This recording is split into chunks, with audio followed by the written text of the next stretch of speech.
आरंभ है जनगणना प्रक्रिया राज्य रे प्रस्तुति आरंभ आगुक महिला संरक्षण और सीमा पुनः निर्धारण नहीं आसीपारे बड़ निष्पत्ति जहाकु नहीं चर्चा अनेक गतकाली राज्यर जनगणना नियुक्त होइछंती अधिकारी कार्मिक मंत्रालय पक्षरु आईएएस ऑफिसर निखिल पवन कल्याण को निर्देशक भावे नियुक्ति करा जायछि।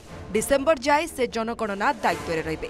राजस्व मंत्री गुरुत्वपूर्ण सूचना दे कहिसेंती आगुकू राज्य रे सीमा निर्धारण सहित लोकसभा और विधानसभा रे महिला संरक्षण लागू होई पारे। केंद्र सरकार धार्य करथिबा समय भितरे राज्य सरकार जनगणना सारिबे। एथिपाई सरकार प्रस्तुत अछंती। एहापरे जिला और ब्लॉक स्तर रे जनगणना पाई अधिकारी नियुक्त हेबे। सेपटे प्रथम थर पाई देश में जातिभित्तिक जनगणना हेउथबारु राज्य में 235 पछुआ वर्गों को सामिल करबा भी चैलेंज होई पारे। जनगणना को स्वच्छतार सह करबा को विरोधी दाबी करछंती। महिला मानकर लोकसभा और विधानसभा रे स्थान संरक्षण आईन पास हला परे संभवतः आगामी निर्वाचन रे स्थान संरक्षण महिला मानकटा आरंभ होई जिवो। तेणु सारा भारत वर्ष रे नुआ डिलिमिटेशन मध्य आरंभ होबाकू जाउची। 2026 बेलू संभवतः ओडिशा रे मध्य डिलिमिटेशन प्रोसेस आरंभ होइजिवो एवं राज्य सरकार मध्य निजको प्रस्तुत करछि ये जाति भित्तिक जनगणना केंद्र ओडिशा रे सफल हबो एवं निर्दिष्ट समय सीमा भितर समाप्त हबो। समस्त सामाजिक न्याय आंदोलन प्रमुख संगठन मानकर दाबी आगे केंद्र सरकार मुंड नुआइछंती निष्पत्ति नैछंती जे जाति भित्तिक जनगणना हबो।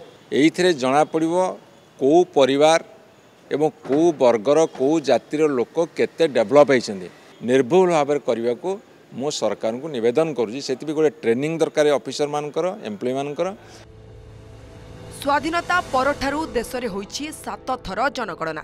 शेष थर पई 2011 रे जनगणना करा जायतिला। मात्र 2021 रे कोविड महामारी पई एहा होई पारि नथिला। वर्तमान 4 वर्ष विलंब रे जनगणना करा जिवो। तेबे सारा देश रे विभिन्न राजनीतिक दल संगठन माने जाति भित्तिक जनगणना पाई दाबी करिबारु केंद्र सरकार एहाकू ग्रहण करछंती। जाति भित्तिक जनगणना द्वारा अनेक पछुआ वर्ग उपकृत होई परिबे। एही जनगणना परे एनआरसी और नागरिक संशोधन आईन लागू पाई बाट फिटिबो बोली कहा जाउछि। प्रति 10 वर्ष रे देश रे जनगणना करा जाए एवं जनगणना रु देशर जनसंख्या एवं लोकंकर स्थिति लोकंकर अवस्था लोकंकर व्यवस्था सब गुड़ाक जना पड़ जाए। जन्म हार टिके कमी जाइए एवं 2011 रु सेटा स्पष्ट कमीवा आरंभ हो जाइए। तेणु आम समस्ते बड़ अनेक बसुचु जे केते जल्दी केमती जनगणना हबो एवं आम जानिबा आम राज्यर स्थिति कौन।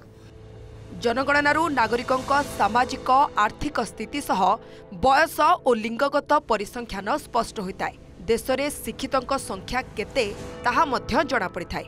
साधारणतः जनगणना पाई पाखापाखि वर्षे समय लगी थाए। मात्र एथर टेक्नोलोजी व्यवहार हेउतबारु जनगणना प्रक्रिया आहुरी कम समय शेष होबो बोली आशा करा जाउछि। भुवनेश्वरु सोमरंजन साहू जगदीश दास का रिपोर्ट ओटीवी।